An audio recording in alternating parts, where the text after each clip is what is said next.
प्रभु श्री रामलला के भव्य मंदिर को बनाने और रामलला को विराजमान करवाने के उपरांत पहली बार संयुक्त अरब अमीरात के अबू धाबी में भगवान श्री नारायण के ही भव्य मंदिर के भव्य उद्घाटन कार्यक्रम के उपरांत आदरणीय प्रधानमंत्री जी का आगमन इस संभल जनपद में हुआ है।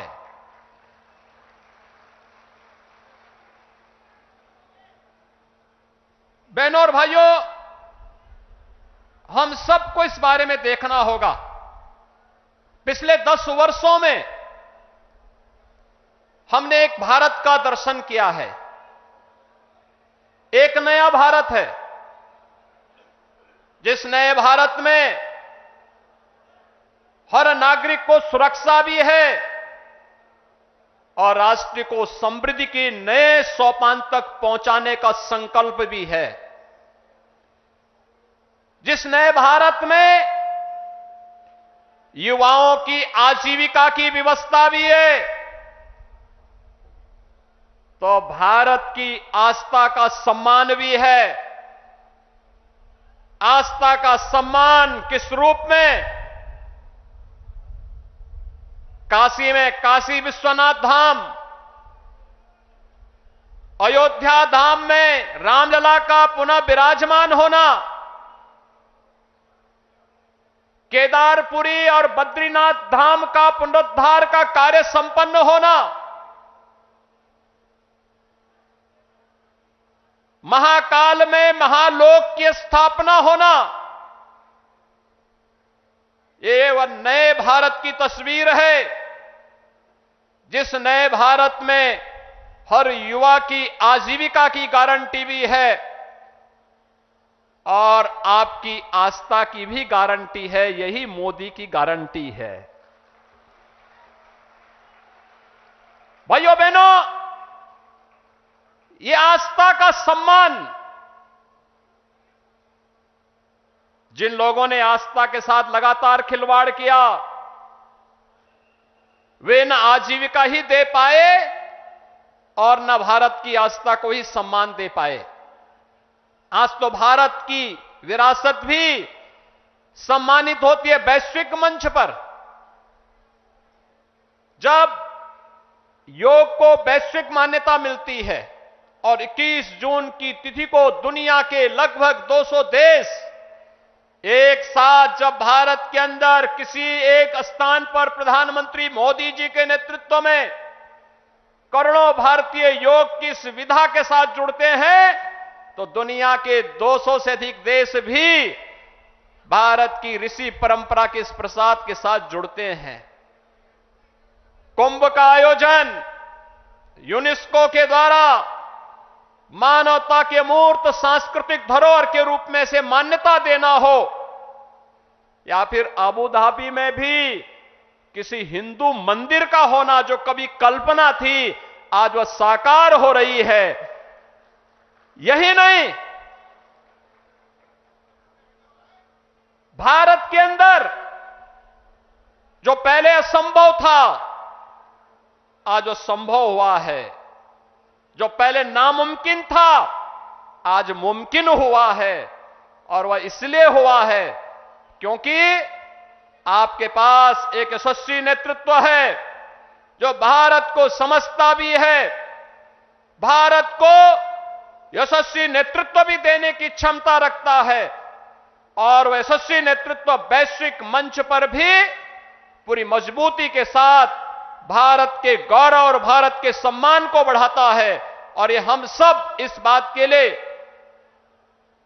गौरवान्वित महसूस करते हैं जब प्रधानमंत्री मोदी जी का सम्मान दुनिया के मंच पर होता है। पूरी दुनिया उन्हें आशा भरी निगाहों से देख रही है। जिसके लिए भारत भारत कहलाता था, आज आजादी के बाद पहली बार 140 करोड़ की आबादी का भारत इस चीज को महसूस कर रहा है।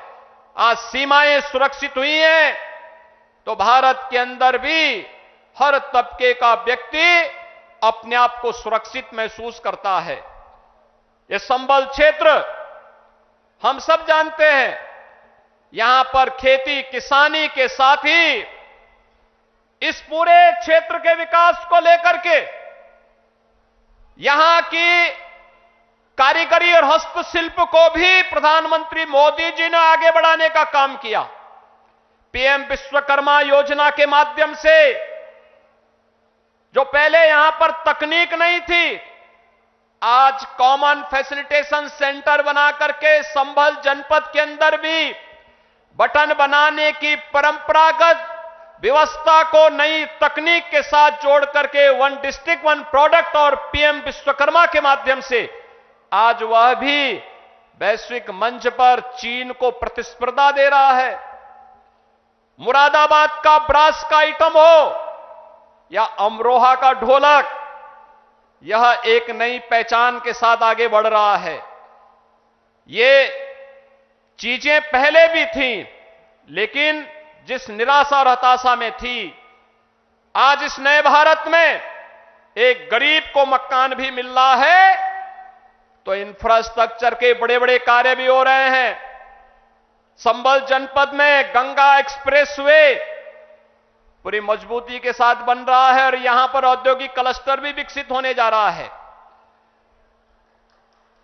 आने वाले समय में संभल से प्रयागराज की दूरी, और 2025 में जब प्रयागराज कुंभ होगा, हमारा प्रयास होगा, उस समय डबल इंजन सरकार का प्रयास है कि उस समय प्रयागराज में गंगा एक्सप्रेसवे से पश्चिमी उत्तर प्रदेश और देश के अन्य भागों के लोग प्रयागराज पहुंचे।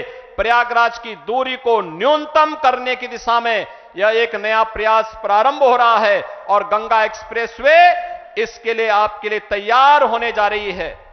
यह जो कुछ भी हो पा रहा है, चाहे वह अच्छा इंफ्रास्ट्रक्चर का हो, चाहे वह मुरादाबाद का बहुत शीघ्र प्रारंभ होने वाला एयरपोर्ट का हो, चाहे वह हस्तशिल्पी और कारीगरों के सम्मान का हो, चाहे वह नौजवानों के रोजगार का हो, और चाहे किसानों के आमदनी को कई गुना बढ़ा करके उनके जीवन में परिवर्तन करने का हो। ये सभी कार्य ये नए भारत की एक नई पहचान बन रहे हैं और ये संभव हुआ है आदरणीय प्रधानमंत्री जी के यशस्वी नेतृत्व के कारण।